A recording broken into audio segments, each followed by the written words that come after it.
నమస్తే, welcome to Raj news special drive. ఒక ప్రధానమైనటువంటి చర్చ దేశంలో నడుస్తోంది. చాలా రాష్ట్రాల్లో ఇప్పటికే మండలి వ్యవస్థను రద్దు చేశారు, ప్రభుత్వ సలహాదారు వ్యవస్థను రద్దు చేశారు. బట్ తెలంగాణ రాష్ట్రంలో, తెలంగాణతో పాటు ఇంకా కొన్ని రాష్ట్రాలు కూడా ఉన్నాయి. ఇప్పటికీ అంటే ఒక 6 రాష్ట్రాల్లో ప్రస్తుతానికి శాసన మండలి వ్యవస్థ నడుస్తోంది. అయితే ఈ వ్యవస్థతో ఉపయోగం ఏముంది? ఈ వ్యవస్థ డెసిషన్ మేకర్ కాదు కదా, సలహాలు మాత్రమే ఇచ్చేటువంటి అధికారం ఉంది కదా. సో ఎందుకు శాసన మండలి వ్యవస్థ? సో ప్రజాధనం ఇలా కూడా దుర్వినియోగం అవుతోంది, అదనపు ఖర్చుల భారం పడుతోంది. శాసన మండలి వ్యవస్థ ఎందుకు? ప్రభుత్వ సలహాదారు విధానం ఎందుకు? ఆ వ్యవస్థ ఎందుకు? అనవసరమైనటువంటి వ్యయాలతో ప్రజల మీద భారం పడుతుంది, ప్రజాధనం దుర్వినియోగం అవుతుంది అన్నటువంటి చర్చ మేధావుల్లో చాలా కాలం నుంచి వస్తోంది. లాభం ఏంటి అన్నది ఒకవైపు. ఇంకొక వైపు బిల్లు త్వరగా పాస్ అవుతుంది అన్న వర్షన్ ఒకటి ఉంటే గనక ఈ బిల్లుని స్క్రూటినీ చేయడానికి, లేదంటే దీనిపైన ఏమైనా చర్చలు చేయడానికి, సలహాలు ఇవ్వడానికి మండలి వ్యవస్థ ఉపయోగపడుతుంది అన్నటువంటి చర్చ ఒకవైపు అయితే కనుక, అసెంబ్లీ పాస్ చేసినటువంటి బిల్లులను ఒకసారి క్రాస్ చెక్ చేసేటువంటి సామర్థ్యం, అవకాశం శాసన మండలికి ఉంటుంది. అంటే ఒకవేళ అసెంబ్లీలో ఏమైనా హడావుడి నిర్ణయాలు తీసుకున్నా కానీ వాటికి బ్రేక్ చేసేటువంటి అవకాశం శాసన మండలికి ఉంది. కానీ ప్రస్తుతానికి అట్లాంటి పరిస్థితి మాత్రం లేదు. ఎందుకంటే ఏవైనా మనీకి సంబంధించినటువంటి బిల్స్, ఏవైనా ఆర్థికపరమైనటువంటి బిల్స్ ఉన్నా కానీ అది ఆ తర్వాత శాసన మండలికి రావాల్సిందే.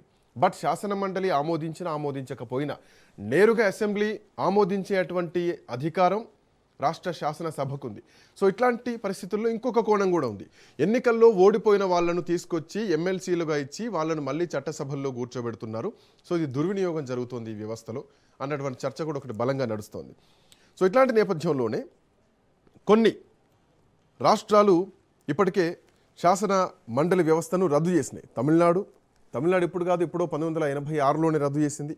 పంజాబ్తో పాటు పశ్చిమ బెంగాల్ ఇప్పుడు కాదు, 1990స్లోనే ఈ వ్యవస్థను రద్దు చేసింది. ఆంధ్రప్రదేశ్ గతంలో కూడా 1980స్లో రద్దు చేసింది. ఆ తర్వాత మళ్ళీ 2007లో ఉమ్మడి ఆంధ్రప్రదేశ్ సమయంలో ఏర్పాటు చేయడం జరిగింది.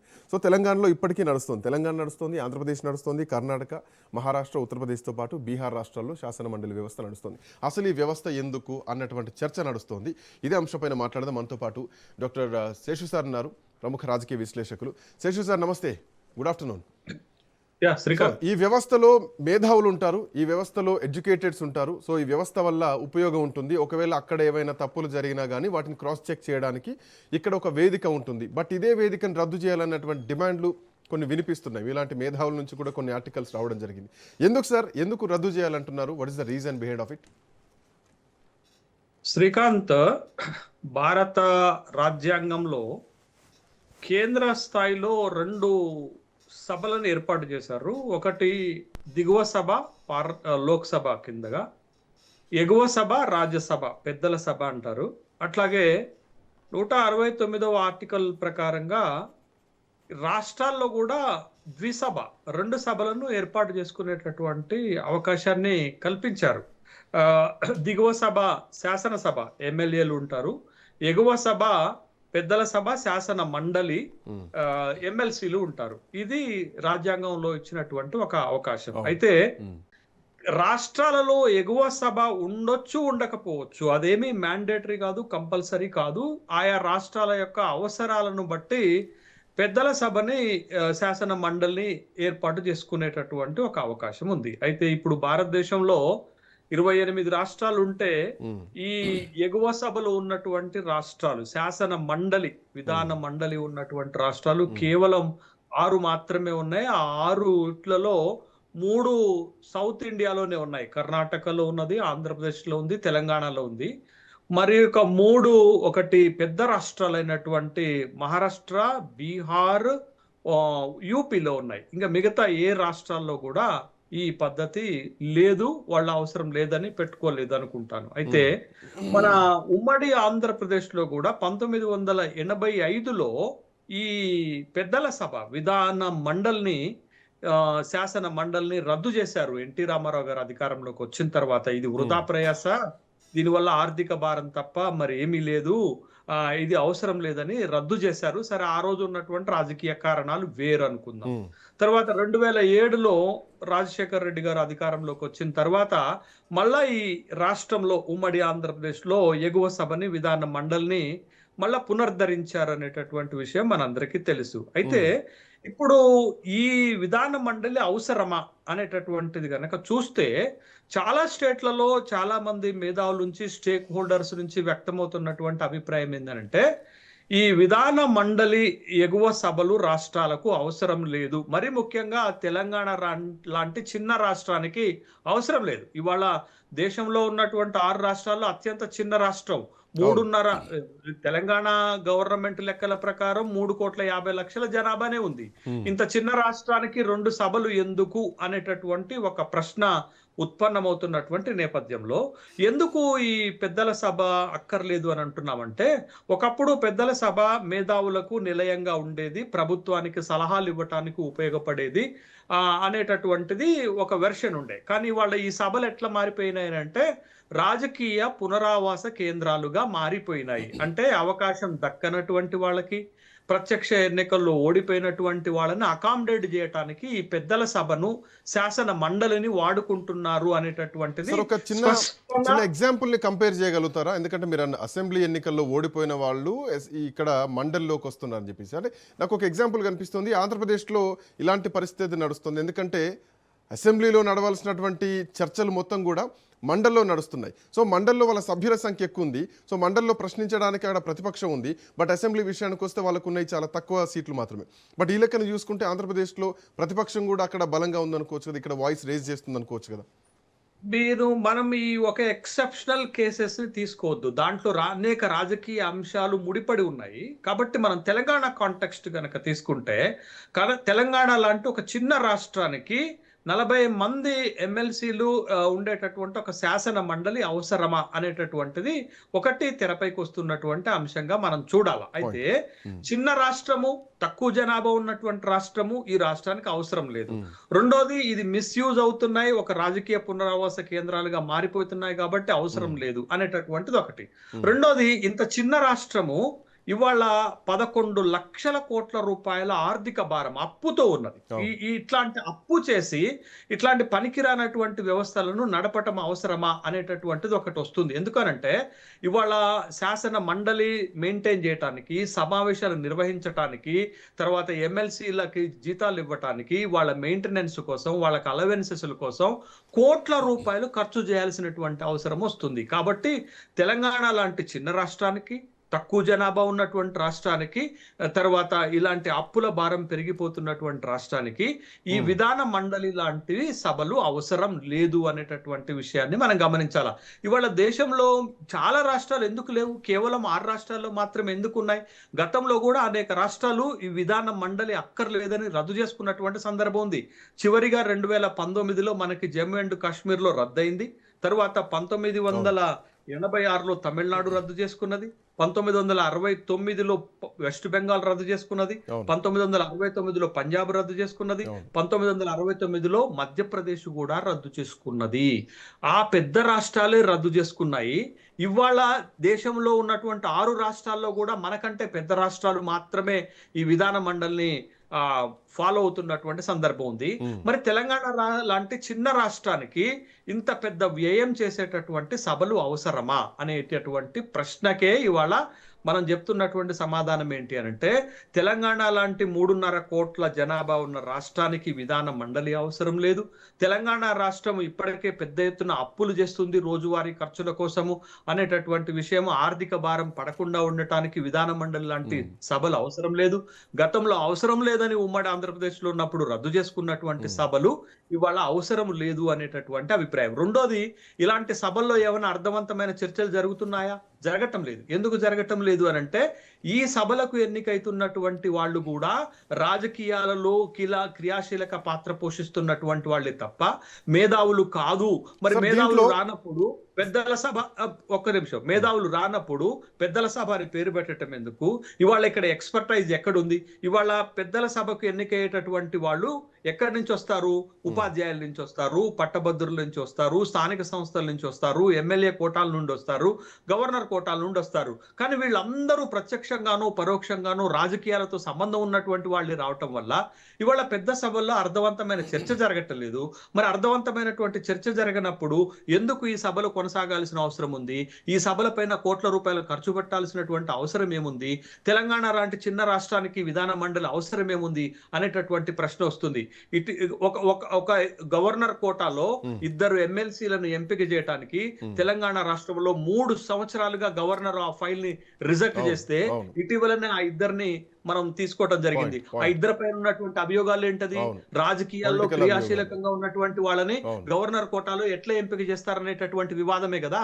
కాబట్టి ఇన్ని వివాదాలు ముసురుకొని ఒక ఆర్థిక భారంగా ఉన్నటువంటి శాసన మండలి తెలంగాణ రాష్ట్రానికి అవసరమా అనేటటువంటి ప్రశ్న వస్తున్నటువంటి నేపథ్యంలో తెలంగాణ లాంటి ఒక చిన్న రాష్ట్రానికి శాసనసభ మాత్రం సరిపోతుంది. శాసనసభలో జరిగేటటువంటి చర్చలు సరిపోతాయి. కాబట్టి పెద్దల సభ ఉండాల్సినటువంటి అవసరం లేదు. పెద్దల సభను రద్దు చేయాలనేటటువంటి డిమాండ్ మేధావుల నుంచి, స్టేక్ హోల్డర్స్ నుంచి వస్తున్నటువంటి విషయాన్ని మనం గమనించాలి. ఇది ఒక అంశం అయితే శ్రీకాంత్. రెండో అంశం ఏంటంటే తెలంగాణ లాంటి ఒక చిన్న రాష్ట్రానికి ఈ సలహాదారులు ఎందుకు శ్రీకాంత్? ఈ ప్రభుత్వ సలహాదారులని ఇప్పటికీ దరిదాపు ఒక 20 మంది సలహాదారులను నియమించారు. ఆ సలహాదారులు కూడా ఆయా రంగాల్లో ఎక్స్పర్టైజ్ ఉన్నటువంటి వాళ్ళని కాకుండా ఈ సలహాదారుల వ్యవస్థను కూడా ఒక రాజకీయ పునరావాస కేంద్రంగా వాడుకుంటుంది. క్యాబినెట్ హోదాలు ఇస్తున్నారు, అలవెన్సెస్ ఇస్తున్నారు. వీళ్ళందరికీ కూడా ఆర్థిక చెల్లించేటటువంటి చెల్లింపులు, జీతాలతోటి ఆర్థిక భారం పెరిగిపోతుంది అనేటటువంటి విషయాన్ని గమనించాలి. కాబట్టి ఒక శాసన మండలినే కాదు, ఈ సలహాదారుల వ్యవస్థను కూడా రద్దు చేయాలి. నిన్నటికి నిన్న తెలంగాణ రాష్ట్ర ప్రభుత్వము ఉన్నటువంటి సలహాదారులు సరిపోరని ఇంకొక 2 సలహాదారులను నియమించారు. ఒకటి భద్రతా సలహాదారట, ఇంకొకళ్ళు బీసీ కమ్యూనిటీకి, బీసీ వెల్ఫేర్ కి సంబంధించినటువంటి సలహాదారులట. ఇప్పటికే ఎస్సీ ఎస్టీ బీసీల సలహాదారులు ఒకళ్ళు ఉంటారు, తర్వాత బీసీ సలహాదారులు ఒకళ్ళు ఉంటారు, సంక్షేమ సలహాదారులు ఒకళ్ళు ఉంటారు. అంటే ఒకే ఒక రంగానికి ఎంతమంది సలహాదారులు నియమిస్తారు? ఎంతమందికి మీరు క్యాబినెట్ హోదాలు ఇస్తారు? ఇది దొడ్డిదారిన పదవులు కట్టబెట్టేటటువంటి అంశంగానే మనం చూడాలా. నిజంగా రాష్ట్రానికి వచ్చేటటువంటి ఉపయోగం లేదు. ఇలాంటిదే కేసీఆర్ ముఖ్యమంత్రి. వ్యాలిడ్ పాయింట్, ఇదొకటి వినాలా, ప్రజలు కూడా వినాలా. రాజ్ న్యూస్ వేదికగా కేసీఆర్ అధికారంలోకి వచ్చిన తర్వాత 2015లో ఏం చేశారంటే ఈ మంత్రివర్గాన్ని 18కి మించరాదు అనేటటువంటి ఒక నిబంధన, ఒక చట్టము వాజ్పేయి గారు తెచ్చారు. మొత్తం శాసనసభ్యుల్లో 15% మాత్రమే మంత్రి మండలిలో ఉండాలనే నిబంధన తెచ్చిన తర్వాత ఇష్టం వచ్చినంత సంఖ్యలో మంత్రులను పెట్టుకోలేరు కాబట్టి 2015లో కేసీఆర్ పార్లమెంటరీ సెక్రటరీలు అనేటటువంటి ఒక సిస్టాన్ని తీసుకొచ్చి కొంతమందికి క్యాబినెట్ హోదాతోటి పార్లమెంటరీ సెక్రటరీలు ఇస్తే, ఇదే ఇలా శాసన మండలి చైర్మన్ గా ఉన్నటువంటి గుత్తా సుఖేందర్ రెడ్డి ఎంపీ హోదాలో కోర్టుకు వెళితే కోర్టు ఆ సిస్టాన్ని రద్దు చేసింది. కాబట్టి ఇవాళ సలహాదారుల వ్యవస్థ కూడా పనికిరానటువంటి ఒక సలహాదారుల వ్యవస్థ. ఏందండి, 3.5 కోట్ల ఉన్నటువంటి తెలంగాణ రాష్ట్రాన్ని ప్రభుత్వం నడపలేదా? ఇంతమంది అధికారులు, ఇంతమంది ఐఏఎస్ ఆఫీసర్లు, ఇంతమంది ఐపీఎస్ ఆఫీసర్లు, ఇంతమంది గ్రూప్ 1 ఆఫీసర్లు, ఇంతమంది ఎమ్మెల్యేలు నడపలేరా? మరి ఇంకా సలహాదారుల వ్యవస్థ ఎందుకు పెడుతున్నారు? ఆర్థిక భారం ఎందుకు చేస్తున్నారు? తెలంగాణ రాష్ట్రం ఇప్పటికే 11 లక్షల కోట్ల రూపాయల అప్పుల్లోకి వెళ్ళిపోయింది. అంటే ఇంకా తెలంగాణ రాష్ట్రాన్ని అప్పుల పాలు చేసే విధంగా ఇట్లాంటి పనికిరాని వ్యవస్థలను సృష్టించి ఇట్లాంటి వాళ్ళందరికీ పెద్ద ఎత్తున జీతాలు ఇచ్చి అలవెన్స్లు ఇచ్చేటటువంటి ఒక వ్యవస్థను ఎందుకు ఏర్పాటు చేస్తున్నారు? మీరు వ్యవస్థను కూడా రద్దు చేయాలండి. అంటే నా పాయింట్ ఏంటంటే, మీరు వ్యవస్థను పనికిరాని వ్యవస్థ అంటున్నారు, బట్ ఇది అంటే అందరూ మంత్రులు అన్ని రంగాల్లో ఎక్స్పర్ట్స్ ఉంటారన్నటువంటి ఇదేమీ లేదు. సో వాళ్ళకు ప్రభుత్వం తరపున ఒక సలహాదారు పెట్టడమే ఇక్కడ ప్రధానమైనటువంటి అంశం. మీరు అంటే ఇక్కడ పాయింట్ ఏంటంటే, ఆ సలహాదారులు కూడా పెద్దగా పనికొచ్చే వాళ్ళు కాదు, వాళ్ళకు కూడా నాలెడ్జ్ లేదు, కేవలం కేబినెట్ ర్యాంక్ హోదా కోసమే వీళ్ళని ప్రభుత్వ సలహాదారులుగా పెడుతున్నారు, ఇది యూజ్లెస్ అని చెప్పేసి మీరు అంటున్నారు. బట్ యాక్చువల్గా అయితే మంత్రులకు ఒక సలహాదారు ఉండడం తప్పేమీ లేదు కదా, ఒకవేళ the person is perfect in the department అయితే. శ్రీకాంత్, ఒక మంత్రి ఒక పొలిటికల్ యాంగిల్లో ఎన్నుకోబడినటువంటి ప్రజాప్రతినిధి, కానీ ఆ మంత్రికి మంత్రిత్వ శాఖ ఉంటుంది శ్రీకాంత్. ఆ శాఖలో అనేక మంది ఆఫీసర్లు పనిచేస్తారు, సెక్రటరీలు ఉంటారు, చీఫ్ సెక్రటరీలు ఉంటారు, ప్రిన్సిపల్ సెక్రటరీస్ ఉంటారు. వాళ్ళందరూ పెద్ద పెద్ద చదువులు చదువుకొని వచ్చినటువంటి వాళ్ళు, ఐఏఎస్లు క్వాలిఫై అయినటువంటి వాళ్ళు, సుదీర్ఘమైనటువంటి అడ్మినిస్ట్రేటివ్ అనుభవం ఉన్నటువంటి వాళ్ళు. ఈ సలహాదారులకు ఏముంటుందండి? ఈ సలహాదారులు కూడా ఓడిపోయిన ఎమ్మెల్యేలు, అవకాశం దక్కనటువంటి రాజకీయ నాయకులే కదా. వీళ్ళందరికీ ఏముంటుంది, ఒక ఆయన మహబూబ్ నగర్ నుంచి ఎంతమందిని పెడతారు, ముఖ్యమంత్రి గారు సొంత జిల్లా కాబట్టి మహబూబ్ నగర్ నుంచి వచ్చినటువంటి ప్రతి వాళ్ళని సలహాదారులుగా పెట్టేస్తున్నారు. ఎందుకు, రాజకీయ ప్రయోజనాలు కాకుండా తెలంగాణకు వచ్చేటటువంటి లాభం ఏంటది, వీళ్ళందరికీ జీతాలు ఎక్కడి నుంచి చెల్లిస్తున్నారు, వీళ్ళందరికీ అలవెన్స్లు ఎక్కడి నుంచి చెల్లిస్తున్నారు. ఇప్పటికే తెలంగాణ రాష్ట్రం తీవ్రమైనటువంటి అప్పుల్లో కూరుకుపోయింది. ప్రతి నెల 5 నుంచి 6,000 కోట్ల రూపాయలు అప్పు చేయాల్సి వస్తుంది. వీళ్ళందరూ ఏం ఎక్స్పర్టైజ్ అని పెడుతున్నారు, ఒక మంత్రికి సలహాదారులను పెట్టడం ముఖ్యం కాదు శ్రీకాంత్. ఆ మంత్రిత్వ శాఖలో కీలకమైనటువంటి ఆఫీసర్లు, మంచి ఆఫీసర్లు, నిజాయితీ కలిగిన ఆఫీసర్లు, తెలివికల ఆఫీసర్లను పెట్టుకోవటం ముఖ్యము. అట్లా పెట్టకుండా ఆఫీసర్లు పోస్టింగులు డబ్బులు తీసుకొనే, లంచాలు తీసుకొనే, తర్వాత ఇట్లాంటి సలహాదారులను రాజకీయ ప్రయోజనాల కోసం వాడితే రాష్ట్రం ఏం కావాలా, రాష్ట్ర భవిష్యత్ ఏం కావాలా, ప్రజలేం కావాలా, ప్రజల సొమ్ముకి ధర్మకర్తలుగా ఉండాలి కానీ ఓనర్లు కాదు కదా వాళ్ళు. కాబట్టి ఇట్లాంటి నిరుపయోగమైనటువంటి ఖర్చులు బట్టి రాష్ట్రం పైన, రాష్ట్ర ఆర్థిక వ్యవస్థ పైన గుదిబండ భారం చేసేటటువంటి అవకాశమే కనపడుతుంది తప్ప ఎక్కడ దీంట్లో రాష్ట్ర ప్రయోజనాలు దాగి ఉన్నాయనేటటువంటి ప్రశ్న అడుగుతున్నాను. ఇవాళ సలహాదారులు 20 మంది దాకా పెట్టారు. ఈ సలహాదారులు ఎవరు ఏ ప్రయోజనాలను ఆశించి పెట్టారనేటటువంటి విషయం రాష్ట్ర ప్రజలకు తెలియదా? కాబట్టి ప్రతి వాళ్ళని సలహాదారులుగా పెట్టడం, క్యాబినెట్ ర్యాంకులు ఇవ్వటం, అలవెన్సెస్లు ఇవ్వటం, రాష్ట్ర ఖజానాపై భారం చేయటం, తర్వాత శాసన మండలి అంటే ఒక పనికిరాని వ్యవస్థను పెట్టుకొని దానికి ఒక ఆర్థిక భారం చేయటము, ఇదంతా కూడా రాష్ట్రం యొక్క ఆర్థిక భారం. ఇదే కాదు అని అంటే మూడో అంశంగా శ్రీకాంత్ కీలకమైనటువంటి అంశం, ఒక్క మహారాష్ట్ర తెలంగాణలో అత్యధికమైనటువంటి వేతనాలు ఈ ఎమ్మెల్యేలకు, ఎమ్మెల్సీలకు చెల్లిస్తున్నారు.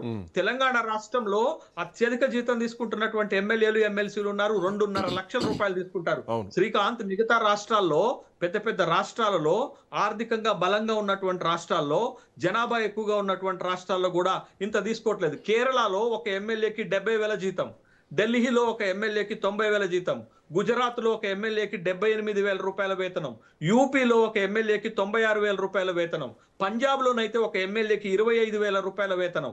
ఇట్లా చాలా తక్కువ ఉంటే తెలంగాణకి ఏమైంది శ్రీకాంత్? తెలంగాణ రాష్ట్రంలో ఒక ఎమ్మెల్యేకి, ఒక్కొక్క ఎమ్మెల్సీకి అలవెన్సెస్ కాకుండా జీతమే 2.5 లక్షల రూపాయలు ఇస్తున్నారంటే ఎవరి సొమ్మిస్తున్నారు, ఎవరిది ఇస్తున్నారు? రాష్ట్రంలో ప్రజల సొమ్మునే కదా వీళ్ళందరికీ పెద్ద ఎత్తున జీతాలు చెల్లిస్తుంది. ఇంకొక కీలకమైనటువంటి అంశం చెప్తాను Srikanth. Association of democratic reforms అనేటటువంటి సంస్థ ఒక సర్వే చేస్తే తెలంగాణలో ఉన్నటువంటి 119 మంది ఎమ్మెల్యేలో ఒక్కడే పేదవాడు ఉన్నాడు, ఎడ్మా బొజ్జు. ఖానాపూర్ నుంచి ఎమ్మెల్యేగా గెలిచినటువంటి ఒక ఎడ్మా బొజ్జు తప్ప మిగతా వాళ్ళందరి బ్యాంకు బ్యాలెన్స్లు లక్షల రూపాయల్లో ఉన్నాయని చెప్పారు. మరి వాళ్ళందరికీ ఇంత పెద్ద ఎత్తున జీతాలు అవసరమా? ఎవరు సొమ్మిస్తున్నారు? ఇవాళ అప్పులు చేసి ఇటీవలనే ఆర్టీసీ కార్మికులు సమ్మె చేస్తే పాపం తెలంగాణ క్యాబినెట్ అంతా కూడా బాధపడిపోతూ మా జీతాలు తగ్గించుకొని వాళ్ళకి కావాల్సినటువంటి బకాయిలు చెల్లిస్తామని చెప్పారే, మీ జీతాలు 1 నెల తగ్గించుకుంటే 2 నెలలు తగ్గించుకుంటే ఆర్థిక భారం తగ్గుతుందా? కాబట్టి మిగతా రాష్ట్రాల్లో ఎమ్మెల్యేలకు ప్రశ్న, ఈ రాష్ట్రంలో ఉన్నటువంటి ఎమ్మెల్యేలకు కూడా జీతాలు తగ్గించాల్సినటువంటి అవసరం ఉంది. 2.5 లక్షల రూపాయల జీతాలు ఇవ్వాల్సినటువంటి అవసరమే ఉంది. వీళ్ళు చేస్తున్నటువంటి ప్రజాసేవ ఏంటనేటటువంటి ప్రశ్నకి ఏం సమాధానం చెప్తారు? కాబట్టి ఇవాళ నేను తెలంగాణ రాష్ట్రం నుంచి ఒక పౌరుడిగా డిమాండ్ చేస్తున్నాను, శాసన మండలిని రద్దు చేయాలి, సలహాదారుల వ్యవస్థను రద్దు చేయాలి, అదేవిధంగా ఎమ్మెల్యేల జీతభత్యాలను తగ్గించాల్సినటువంటి అవసరం ఉంది.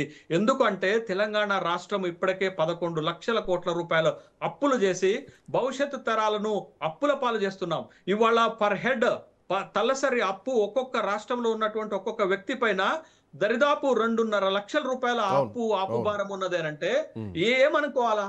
కాబట్టి తెలంగాణ రాష్ట్రంలో ఈ విధమైనటువంటి వృధా వ్యయాన్ని తగ్గించేటటువంటి బాధ్యత. అందుకే రేవంత్ రెడ్డి ముఖ్యమంత్రిగా బాధ్యతలు చేపట్టిన తర్వాత తొలి రోజుల్లో 2 ఆర్థికవేత్తల సలహాలు తీసుకున్నారు. ఒకటి రఘురామ్ రాజన్, రెండోది మాంటెక్ సింగ్ అహ్లూవాలియా. వీళ్ళిద్దరు చెప్పినటువంటి సలహా ఏంటంటే ముఖ్యమంత్రి గారికి, వృధా ఖర్చులు తగ్గించుకోండి రాష్ట్రంలో, లేకపోతే భవిష్యత్తులో రాష్ట్రము అప్పుల భారము, ఆర్థిక భారంలో మునిగిపోతుంది, ఆర్థిక సంక్షోభంలోకి పోతుందని చెప్తే ఇవాళ వృధా ఖర్చులు తగ్గాయా? తగ్గకపోగా పెరిగిపోయినాయి. ఉమ్మడి ఆంధ్రప్రదేశ్ లో కంటే కూడా ఇవాళ చిన్న రాష్ట్రమైనటువంటి తెలంగాణ రాష్ట్రంలో ఎందుకు శాసన మండలి లాంటి వ్యవస్థ, ఎందుకు సలహాదారులు లాంటి వ్యవస్థ, కోట్ల రూపాయలు ఈ వ్యవస్థలపైన ఎందుకు ఖర్చు పెట్టాలా? ఈ వ్యవస్థల వల్ల తెలంగాణ రాష్ట్రానికి వస్తున్నటువంటి అదనపు ప్రయోజనం ఏంటి? వీళ్ళపైన ఖర్చు ఏంటో రాష్ట్ర ప్రభుత్వం శ్వేతపత్రాన్ని ప్రకటించాలా? సార్ నేను ఒకటి అడగాలనుకుంటున్నా. ప్రకటించండి మీరు. ఎస్ మీ డిమాండ్ ఈజ్ ఓకే, బట్ నేను ఒకటి అడగాలనుకుంటాను. మీరు ఎగువ సభ దిగువ సభ అని దేశ రాజకీయాల నుంచి రాష్ట్ర రాజకీయాల వరకు మాట్లాడారు. సో దేశ రాజకీయాలు టచ్ చేయలేదు, ఎందుకంటే లోక్సభ రాజ్యసభ అని చెప్పాడు. బట్ రాజ్యసభలో కూడా వీటో అధికారం రాజ్యసభకు ఉండదు. మనీ ఆర్థికపరమైనటువంటి విషయాల్లో ఫైనల్గా నిర్ణయం తీసుకోవాల్సింది కూడా మళ్ళీ లోక్సభనే. సో కొన్ని ప్రత్యేకమైనటువంటి పరిస్థితుల్లో మాత్రమే రాజ్యసభ అనేది కీలకంగా ఉంటూ ఉంటుంది. అండ్ ఇంకోటి ఏంటంటే ఇక్కడ రాష్ట్రంలో రాజకీయంగా నిరుద్యోగంగా ఉన్న వాళ్ళే మళ్ళీ రాజ్యసభలోకి వెళ్తున్నారు. సో రాష్ట్రాల్లో మనం చూస్తూనే ఉన్నాం కొన్ని పరిస్థితులు.